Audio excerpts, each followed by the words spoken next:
Okay, here's a quick update before I have to turn my house into a boat. Alright, I got the chain tensioned, rear end back in, motor bolted down. The chain was going to hit the frame back here, so I got some 3/8 inch collets, 2 for $5.99 at Tractor Supply. I got 2 up here, 2 in the back to space it out. I've got the fuel line on everything, but I have no throttle cable. Throttle cable I had will not work, so I had to order a new one, and I'm waiting on that. I had to cut the exhaust off because by raising it a 1/2 inch, you know, the exhaust was hitting the frame. So I had to cut that off, so I'm going to do something different with the exhaust. I have the flange and pipe just kind of bolted on there, you know, finger tight for now, so I don't lose it.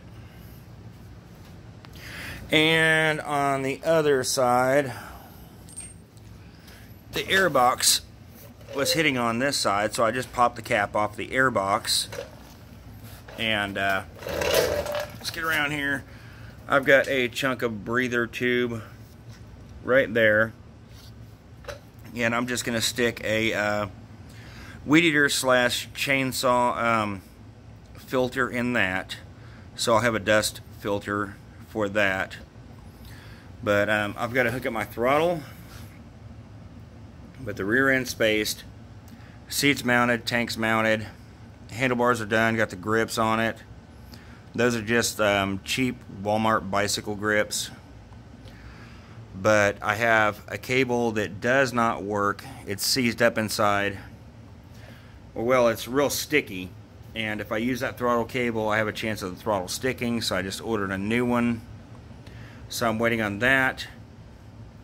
I do have my flywheel and charging system here, but I'm not going to put that in a video until, you know, I install that, which I'm going to have to lap the flywheel to the shaft because they don't make a charging system style flywheel for a 212 Predator. So you have to get one for a Honda GX190/200 and lap it to fit, which I'm going to do that later. But right now I've got this much done on the off-road mini chopper. It's just kind of waiting on parts and time for the moment, but just a quick update on what's going on.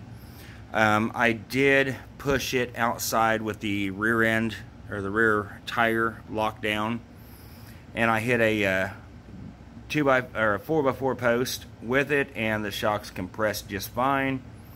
They compressed about 1/4 inch and the tire rolled over it, so I think I have the front end bending problem solved by adding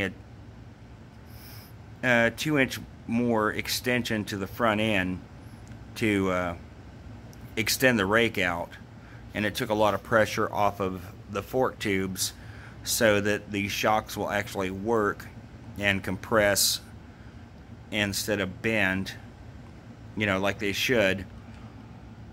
But anyway, yeah, just a quick update. I'm fixing to go to bed. It's storming, and I don't want to be down in the shop when the power goes out because, yeah, I can't find my flashlight, and I'd end up in the dark, like feeling around through all my stuff trying to get out of here. But thought I'd update you guys on what I've got going on.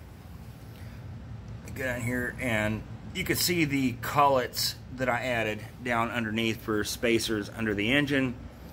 I removed the Allen key set bolts in those. I'll use them on something else. Put them in the part stash. But you know, it's going together. It's going together slow, but it is definitely going together. Anyway, we'll see y'all later. I'm going to bed. Bye.